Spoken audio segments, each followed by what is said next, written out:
Strike a chord to supersize and grow your business. Sharon Horne-Ellstrom here, trying to set down my coffee with butterflies in my hair. Don't ask me why. I was having a hard time picking a filter today. There's so many creepy ones on Facebook, and that's what I record this on.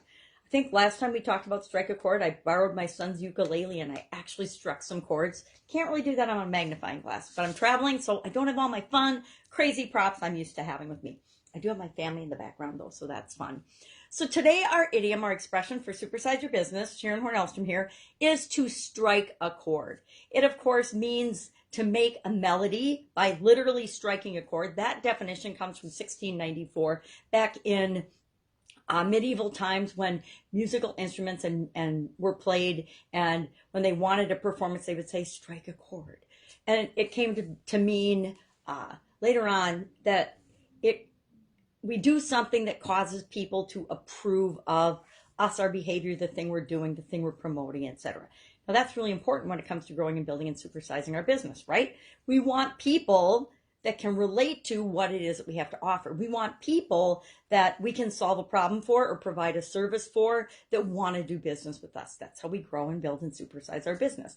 It's also important when it comes to communicating and building, camaraderie and teamwork and sharing expectations and giving feedback and understanding one another when we're working with people inside of our organization, as well as suppliers and vendors or partnerships, whatever it is that you choose to do to grow and build and supersize your business.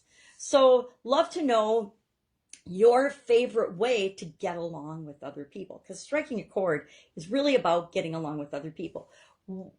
Maybe you're just a super kind person, or maybe you love to see other people happy and successful. Maybe you like to do things for other people. I don't know what it is for you. I'll have to think about what it is for me. What's my favorite way to get along and communicate with people? I personally think I choose to treat people the way I want to be treated. And if we do that, I know we learned it in kindergarten, the golden rule. If I treat people the way I actually want to be treated and believe that I deserve to be treated, that's how I get treated in return. And I think that's the best and easiest way to get along with people. That, and be interested in them, right? Really be curious and interested about other people, because if we're interested in other people and we are sincerely interested about them, they find us fascinating and interesting. I know, secret little trick I learned a long, long time ago. Plus, I am curious and interested in people, what makes them tick, what works for them, what they've done to build and grow and supersize their business, because I can learn from somebody.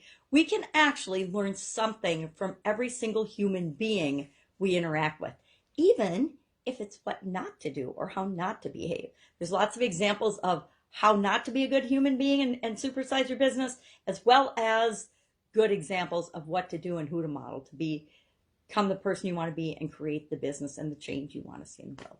So have an awesome day. Getting ready for Thanksgiving here in the US of A. If I can help you in any way, ask. Otherwise, I will be with you tomorrow. Have a fabulous day.